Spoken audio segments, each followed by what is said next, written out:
ಬೆಳಗಾವಿಯಲ್ಲಿ ಸೋಮವಾರದಿಂದ ನಡೆಯುವ ಚಳಿಗಾಲದ ಅಧಿವೇಶನವನ್ನು ಗಮನ ಸೆಳೆಯುವ ನಿಟ್ಟಿನಲ್ಲಿ ಚಿಕ್ಕೋಡಿ ಪ್ರತ್ಯೇಕ ಜಿಲ್ಲೆಯನ್ನು ಆಗ್ರಹಿಸಿ ಡಿಸೆಂಬರ್ 9ರಿಂದ ಅಧಿವೇಶನ ಮುಗಿಯುವವರೆಗೂ ಪ್ರತಿಭಟನೆಯನ್ನು ಹಮ್ಮಿಕೊಳ್ಳಲಾಗಿದೆ ಎಂದು ಚಿಕ್ಕೋಡಿ ಚರಮೂರ್ತಿ ಮಠದ ಸಂಪಾದನಾ ಮಹಾಸ್ವಾಮೀಜಿ ಅವರು ಚಿಕ್ಕೋಡಿ ಪ್ರವಾಸಿ ಮಂದಿರದಲ್ಲಿ ಪತ್ರಿಕಾಗೋಷ್ಠಿಯಲ್ಲಿ ತಿಳಿಸಿದರು.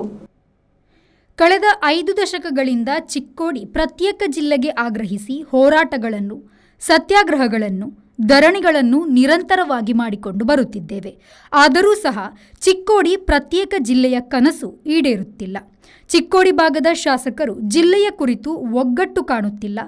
ಜಿಲ್ಲೆಗಾಗಿ ಶಾಸಕರು ಒಗ್ಗಟ್ಟು ತೋರಿಸಿದರೆ ಜಿಲ್ಲೆಯಾಗಲು ಸಾಧ್ಯ ಎಂದರು. ದೂರದ ಅಥಣಿಯಿಂದ ಜನರು ಯಾವುದೇ ಕೆಲಸಕ್ಕೆ ಅಂತ ಜಿಲ್ಲಾಧಿಕಾರಿಗಳ ಕಚೇರಿಗೆ ಹೋದಾಗ ಹೋಗಿ ಬರಲು 2 ದಿನ ಬೇಕಾಗುತ್ತದೆ. ಈ ನಿಟ್ಟಿನಲ್ಲಿ ಚಿಕ್ಕೋಡಿ ಜಿಲ್ಲೆ ಮಾಡಿದರೆ ಈ ಭಾಗದ ಜನರಿಗೆ ಬಹಳಷ್ಟು ಅನುಕೂಲವಾಗುತ್ತದೆ ಎಂದು ಮಹಾಸ್ವಾಮೀಜಿಯವರು ತಿಳಿಸಿದರು. ಅವರ ನನಸಾಗಬೇಕು ಅಂತಂದರೆ ಚಿಕ್ಕೋಡಿ ಜಿಲ್ಲೆ ಆಗಬೇಕು. ನಾವು ಈಗಾಗಲೇ ಬಹಳಷ್ಟು ಮನವಿಗಳನ್ನು ಕೊಟ್ಟಿವಿ. ಹಿಂದೆ ಸಿದ್ದರಾಮಯ್ಯ ಮುಖ್ಯಮಂತ್ರಿದ್ದಾಗ ಕೂಡ ಬೆಂಗಳೂರಿಗೆ ಹೋಗಿ ಅವ್ರ ಚೇಂಬರ್ಗೆ ಹೋಗಿ ಮನವಿ ಕೊಟ್ಟು ಬಂದೀವಿ. ಅವಾಗ ಅವ್ರೊಂದು ಮಾತು ಹೇಳಿದ್ರು ಮುಖ್ಯಮಂತ್ರಿಗಳು, ಏನಂದರೆ ಈ ಭಾಗದ ಎಲ್ಲ ಶಾಸಕರು ಒಂದಾಗಿ ಬಂದ್ರೆ ನಾಳೆ ಮಾಡ್ತಿದ್ದಿಲ್ಲ ಅಂದ್ರೆ ಅವರು. ಅದರ್ಥ ನಮ್ಮ ಶಾಸಕರೆಲ್ಲ ಒಂದಾಗಬೇಕು, ನಮ್ಮಲ್ಲಿ ಒಕ್ಕಟ್ಟಿಲ್ಲ. ಹಾಗಾಗಿ ಇವತ್ತು ನಮ್ಮ ಚಿಕ್ಕೋಡಿ ಜಿಲ್ಲೆ ಆಗೋದು ಹಿನ್ನಡೆಯತಕ್ಕಂಥದ್ದು. ಆ ನಿಟ್ಟಿನೊಳಗೆ ನಮ್ಮ ಭಾಗದೆಲ್ಲ ಶಾಸಕರು, ನಿಪ್ಪಾಣಿ ಶಾಸಕರಿರ್ಬೋದು, ಚಿಕ್ಕೋಡಿ ಶಾಸಕರಿರ್ಬೋದು, ರಾಯಬಾಗ್, ಅಥಣಿ, ಕಾಗವಾಡ, ಈ ಹುಕ್ಕೇರಿ ಎಲ್ಲ ಭಾಗದ ಶಾಸಕರು ಒಗ್ಗಟ್ಟಾಗಿ ನಮ್ಮ ಚಿಕ್ಕೋಡಿ ಜಿಲ್ಲೆ ಆಗಬೇಕು ತಿಳ್ಕೊಂಡು ಮುಂಬರುವ ದೇಶದಲ್ಲಿ ಅವರು ಕೂಡ ಪ್ರತಿಭಟನೆ ಮಾಡಬೇಕು. ಅಲ್ಲಿ ಅವರು ಕೂಡ ಉಪವಾಸ ಮಾಡಬೇಕು. ಯಾಕಂದರೆ ಇದು ಒಬ್ಬರ ಸಲುವಾಗಿ ಅಲ್ಲ, ಅಥಣಿ ತಾಲೂಕಿನ ಅನೇಕ ಹಳ್ಳಿಗಳ ರೈತರಿಗೆ ಅನುಕೂಲ ಆಗಬೇಕು ಅಂತಂದರೆ ನಮ್ಮ ಚಿಕ್ಕೋಡಿ ಜಿಲ್ಲೆ ಆಗಬೇಕು.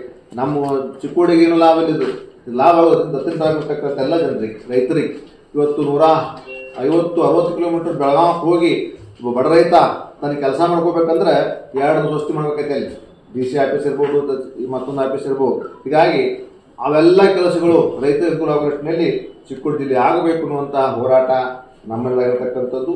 ಈಗಾಗಲೇ ಪ್ರತಿ ವರ್ಷ ಅಧಿವೇಶನ ಇದ್ದಾಗ ನಾವು ಇಲ್ಲಿ ಪ್ರತಿಭಟನೆ, ಉಪವಾಸ, ಆಮೇಲೆ ಅನೇಕ ಕಾರ್ಯಕ್ರಮ ಹಮ್ಮಿಕೊಳ್ತೀವಿ.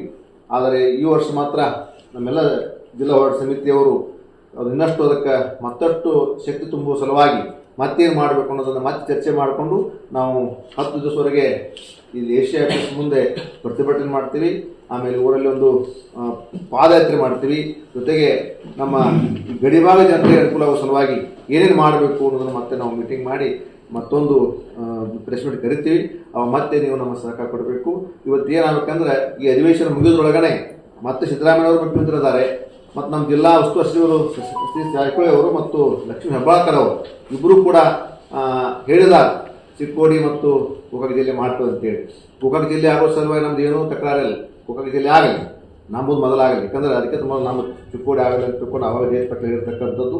ಅದಕ್ಕಾಗಿ ನಮ್ಮದು ಮೊದಲ ಜಿಲ್ಲೆ ಆಗಬೇಕು, ಗೋಕಾಕ ಜಿಲ್ಲೆ ಆಗಲಿಕ್ಕೆ ನಮಗೆ ಒಂದು ತಕರಾರಿಲ್ಲ ಅನ್ನುವಂಥ ಮಾತನ್ನು ಹೇಳ್ತಾ ಚಿಕ್ಕೋಡಿ ಜಿಲ್ಲಾ ಹೋರಾಟ ಸಮಿತಿಯ ಅಧ್ಯಕ್ಷರಾದ ಸಂಜು ಬಡಿಗೇರ ಮಾತನಾಡಿ, ಕಳೆದ ಹಲವು ವರ್ಷಗಳಿಂದ ಪ್ರತ್ಯೇಕ ಜಿಲ್ಲೆಗಾಗಿ ಹೋರಾಟವನ್ನು ಮಾಡಿಕೊಂಡು ಬರುತ್ತಿದ್ದೇವೆ. ಈ ಬಾರಿ ಅಧಿವೇಶನದ ಒಳಗಾಗಿ ಚಿಕ್ಕೋಡಿ ಜಿಲ್ಲೆಯನ್ನು ಘೋಷಿಸುತ್ತಿದ್ದರೆ ಉತ್ತರ ಕರ್ನಾಟಕದ ಪ್ರತ್ಯೇಕ ರಾಜ್ಯಕ್ಕಾಗಿ ಘೋಷಣೆ ಕೂಗಲಾಗುವುದು ಎಂದು ಎಚ್ಚರಿಕೆಯನ್ನು ನೀಡಿದರು. ಭಾಗದ ಶಾಸಕರಾಗಲಿ, MLC ಅವರಾಗಲಿ, MP ಅವರಾಗಲಿ ಎಚ್ಚರಿಸ್ಕೊಂಡ ಈ ಹೋರಾಟ ಆಗಬಾರ್ದಾಗ ನೋಡ್ಕೋಬೇಕು. ಅವ್ರು ಒಂದ್ ವೇಳೆ ಆ ರೀತಿ ಹೋರಾಟ ಆಯ್ತಂದ್ರ ಅವ್ರಿಗೆ ಕಪ್ ಚುಪ್ಪಿ ಬರುವಂತ ಆಗ್ತೈತಿ, ನಮ್ಮ ಭಾಗಕ್ಕೆ ಕಪ್ ಚುಪ್ಪಿ ಬರುವಂತ ಆಗ್ತೈತಿ. ಅಂತ ಹೋರಾಟ ಮಾಡಕ್ಕೆ ನಾವು ತಯಾರಾಗಿದ್ದೀವಿ. ಮತ್ತೆ ಇವ್ರು ಗಣೇಶ್ ಹುಕ್ಕೇರಿ ಅವರು, ಪ್ರಕಾಶ್ ಹುಕ್ಕೇರಿ ಅವರು ಪ್ರತಿ ಸಲ ನಾವು ಮಾಡ್ತೇವೆ ಅಂತ ಹೇಳ್ಕೊತ ಬಂದಾರ. ಅದನ್ನ ಅವ್ರ ಆ ಮಾತನ್ನ ವಾಪಸ್ ತಗೋಬೇಕು. ಅದನ್ನ ನಾವು ಖಂಡಿಸ್ತೀವಿ. ಯಾಕೆ ಹೇಳ್ತಾರ ಅವ್ರ? ನಮ್ಮಿಂದ ಓಟ್ ತಗೊಂಡ, ನಮ್ಮಿಂದ ಆರ್ಸ್ ಬಂದ ಸು ಹೇಳ್ಕೊತ ಹೊಂಟಿದಾರ. ಅವ್ರು ಸು ಹೇಳೋದನ್ನ ಬಿಡ್ಬೇಕು. ಇಲ್ಲ ಅವ್ರ ಜಿಲ್ಲಾ ಮಾಡ್ತೇವೆ ಅಂತ ಹೇಳ್ಬೇಕು.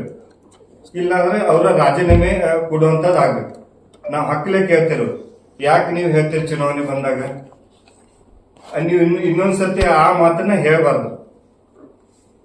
ನೀವು ನಿಮ್ದೇನೈತೆ ಸ್ಪಷ್ಟವಾಗಿ ಅದನ್ನ ನಿಲುವನ್ನ ಅವ್ರು ಸ್ಪಷ್ಟಪಡಿಸ್ಬೇಕು. ಇಲ್ಲಿದ್ದಾರೆ ನಾವು ಅವ್ರ ವಿರುದ್ಧಾಗಿ ಹೋರಾಟ ಮಾಡ್ಬೇಕಾಗ್ತೈತಿ. ತಕ್ಷಣ ಈಗ ಬರುವಂತ ಚಳಿಗಾಲ ದೇಶದಾಗ ಮಾನ್ಯ ಮುಖ್ಯಮಂತ್ರಿಗಳಿಗೆ ಅವ್ರ ಗಮನಕ್ಕೆ ತಂದ ಜಿಲ್ಲಾ ಮಾಡಕ್ ಒತ್ತಾಯ ಮಾಡ್ಬೇಕಂತ ಅವರೆಲ್ಲೂ ಕೇಳ್ಕೊತೀನಿ. ಒಂದ್ ವೇಳೆ ಅವ್ರು ಮಾಡ್ಲಿಲ್ಲ ಅಂದ್ರೆ ಈಗ ನಾವು ಉಗ್ರ ಹೋರಾಟ ಮಾಡ್ತೀವಿ. ಈಗ ನಾಳೆ ಬರುವಂತ ಅಧಿವೇಶನದಾಗ 9ರಿಂದ 20 ತಾರೀಕು ತನಕ ನಾವು ನಿರಂತರವಾಗಿ ಬೇರೆ ಬೇರೆ ಇತರವಾಗಿ ನಾವು ಹೋರಾಟ ಮಾಡಕ್ ಸಿದ್ದಿದ್ದೀವಿ. ಅವಶ್ಯಕತೆ ಬಿತ್ತಂದ್ರೆ ಹಜಾರು ಅಂದ್ರೆ ನಾವು ಒಂದು ಚಿಕ್ಕೋಡಿನೂ ಬಂದ್ ಕರಿ ಕೊಡುವಂತ ಕೆಲಸ ಮಾಡದೀವಿ. ಇಲ್ಲಾಂದ್ರೆ ಹಜಾರ್ ಹೇಳಿದ್ರೆ ಒಂದು ಸಾಂಕೇತಿಕವಾಗಿ ಶಾಲಾ ಮಕ್ಕಳು ಎಲ್ಲ ಸಂಘ ಸಂಸ್ಥೆ ಎಲ್ಲ ಪಕ್ಷಾತೀತವಾಗಿ ಎಲ್ಲರನ್ನು ಕರ್ಕೊಂಡ ಸಮಾಜ ಸೇವಕ ಚಂದ್ರಕಾಂತ ಹುಕ್ಕೇರಿ ಮಾತನಾಡಿ, ಸದ್ಯದ ಕಾಂಗ್ರೆಸ್ ಸರ್ಕಾರದಲ್ಲಿ ಚಿಕ್ಕೋಡಿ ಜಿಲ್ಲೆಯನ್ನಾಗಿ ಘೋಷಣೆ ಮಾಡುತ್ತಾರೆ ಎಂಬ ಭರವಸೆ ಇದೆ. ಒಂದು ವೇಳೆ ಭರವಸೆ ಈಡೇರದಿದ್ದರೆ ಉಗ್ರವಾದ ಹೋರಾಟವನ್ನು ಮಾಡಲಾಗುವುದು ಎಂದರು. ಈ ಸಂದರ್ಭದಲ್ಲಿ ಉಪಾಧ್ಯಕ್ಷ ಪ್ರತಾಪ್ ಗೌಡ ಪಾಟೀಲ, ಸಂತೋಷ್ ಪೂಜಾರಿ, ಬಸವರಾಜ್ ಮಗದುಂ, ಸಚಿನ್ ದೊಡ್ಡಮನಿ, ಮಂಜುನಾಥ ಬಾನೂಸೆ, ಅಮುಲಾ ನಾವಿ, ಸುದರ್ಶನ್ ತಮ್ಮಣವರ್, ಕಾಡಗೌಡ ಪಾಟೀಲ, ಮೋಹನ್ ಪಾಟೀಲ, ಬೀರು ವಗ್ಗೆ, ಸೌರಭ ಹಿರೇಮಠ, ರಮೇಶ್ ಡಂಗೇರ, ಮಾಳು ಕರೆಣ್ಣವರ, ರುದ್ರಯ್ಯ ಹಿರೇಮಠ, ರಫೀಕ ಪಟಾಣ ಹಾಗೂ ಹಲವಾರು ಹೋರಾಟಗಾರರು ಉಪಸ್ಥಿತರಿದ್ದರು. Bureau report, V4 news, Chikkodi. The Ocean Pearl Inn. Welcome to hospitality. Another landmark from the Ocean Pearl Group. Ideally located and well-equipped hospitality destination in the heart of the Mangaluru city. Find everything you need with aesthetic appeal and comfort in premium and deluxe rooms. Asian House is the city's first fine dine pan-Asian restaurant featuring Chinese, Thai, Japanese and Indian cuisine. Sagar Ratna is delighting its customers with authentic South Indian vegetarian cuisine, which are cooked fresh. Experience a world-class hospitality. The Ocean Pearl Inn, Vijay Kapikad, Mangaluru.